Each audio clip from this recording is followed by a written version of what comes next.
El siguiente programa puede ser visto por toda la teleaudiencia. No contiene escenas de sexo o violencia.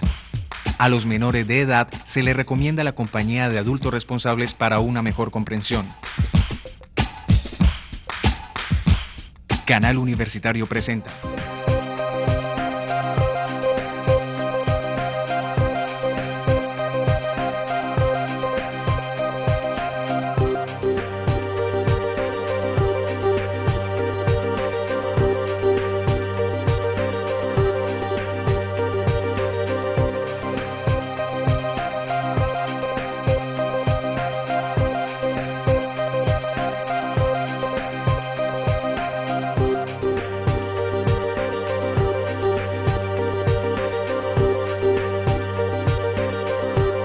Hola, esto es Tiempo de Letras. Hoy nos acompaña el profesor Ramiro Arbeláez, editor del libro Sin embargo Colombia, ensayos críticos sobre cine y cultura.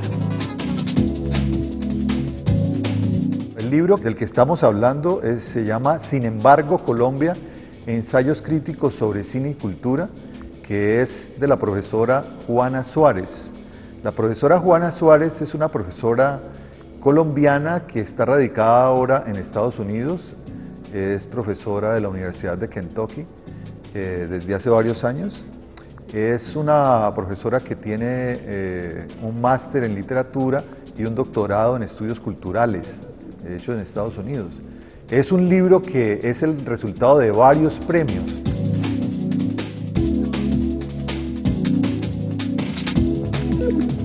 Se le dio un reconocimiento para la investigación que llevó a cabo la profesora Juana. Entonces es el resultado de esa beca que le dio el Ministerio de Cultura a la Dirección Cinematográfica para que lo hiciera. Pero posteriormente el libro también concursó en otra modalidad de beca del Ministerio de Cultura por la edición misma del libro. Y la Universidad del Valle fue la que presentó y en la Universidad del Valle se ganó esa posibilidad de editarlo. Yo fungí entonces de editor al lado de Pedro Adrián Zuluaga, al que hay que reconocerle también méritos en este proyecto. Es un libro que trae 8 ensayos básicos sobre el cine colombiano, no con el ánimo abarcador de los otros textos anteriores. Es un libro que no pretende analizar todo el cine colombiano, pero sí escoge unas 8 temáticas claves de la historia del cine colombiano y las analiza a profundidad. Ramiro, ¿existe una historia del cine colombiano o simplemente una enumeración o un listado de películas? Bueno, aquí habría que distinguir entre historia con mayúscula y historia con minúscula. Evidentemente sí hay una historia del cine colombiano que empezó desde 1899, cuando se hizo el primer documental que se hizo en Cali, o las primeras escenas documentales que se refieren en la prensa que se hicieron en Cali. Con muchos vacíos sí, porque aquí no ha habido una industria, pero sí ha habido periodos muy ricos como los años 20, como los años 70, y en los vacíos también es posible hablar de una historia de la exhibición cinematográfica que es permisible. Luego, en ese sentido, una historia objetiva sí existe. Ahora, también existe una historia que es, de alguna manera, la que construye el historiador y que la expresa por escrito, en un libro, en conferencia, etc. En ese sentido estaríamos hablando de una sola historia clave, que es la historia que en los años 70 hizo, después de una larga investigación, Hernando Martínez Pardo. Es el libro que tiene intenciones totalizadoras, que tiene intenciones abarcadoras porque quiere abarcar toda Colombia. Evidentemente, la misma historia del cine colombiano, de la producción del cine colombiano, ha sido centralista. Entonces, en su libro da más cuenta de lo que sucede en las grandes capitales, en Bogotá, Cali, Medellín, muy poco la costa, pero así ha sido la historia del cine colombiano.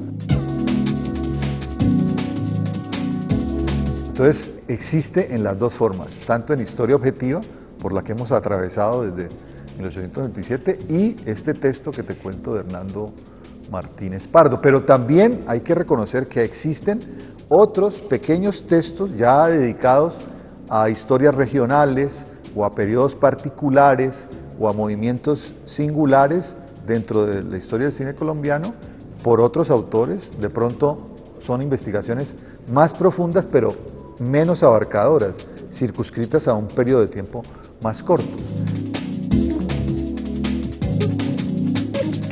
Yo creo que nosotros tenemos un suficiente material para decir que es abundante, pero desafortunadamente nos falta todavía muchísimos periodos y muchísimas regiones por investigar en ese sentido.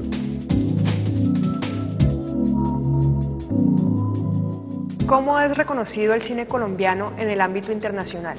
Desafortunadamente no tanto como quisiéramos, primero que todo. Y desafortunadamente la imagen que se tiene del cine colombiano es de películas como La Virgen de los Sicarios, como María llena eres de gracia.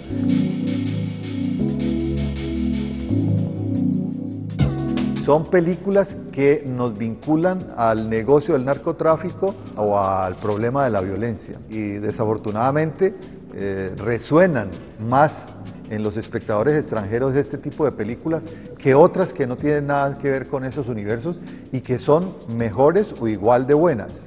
Entonces, desafortunadamente, también el cine ha sido metido en la misma colcha con la que se ha construido la imagen que en el exterior tiene de Colombia. Eso es inevitable, pero yo creo que aún nos falta más reconocimiento. En estos momentos hay una mejor imagen que la que teníamos una década atrás o 2 décadas atrás. Evidentemente, la ley del cine, que empezó en el 2003, ha producido una serie de consecuencias benéficas para este reconocimiento, no solamente porque ha habido más producción y también consecuentemente más éxitos.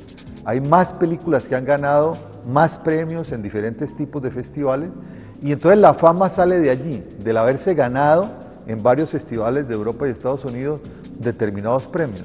Desafortunadamente los públicos de Europa y de Estados Unidos no son los públicos de festivales, que son de alguna manera públicos especializados. Entonces, por eso es que yo creo que lo que nos faltaría conquistar serían los teatros, las taquillas, tanto de Europa como en Estados Unidos, y para eso pues se requiere de aquí en adelante más trabajo que el que se ha hecho en estos 7 años.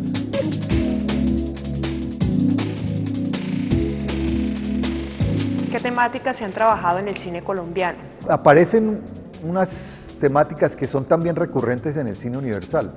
Por ejemplo, las relaciones amorosas. Evidentemente, casi todas las historias del cine colombiano giran en 2 universos. El universo de los sentimientos, las emociones, y el universo de la guerra, de la violencia, de los negocios, de las profesiones.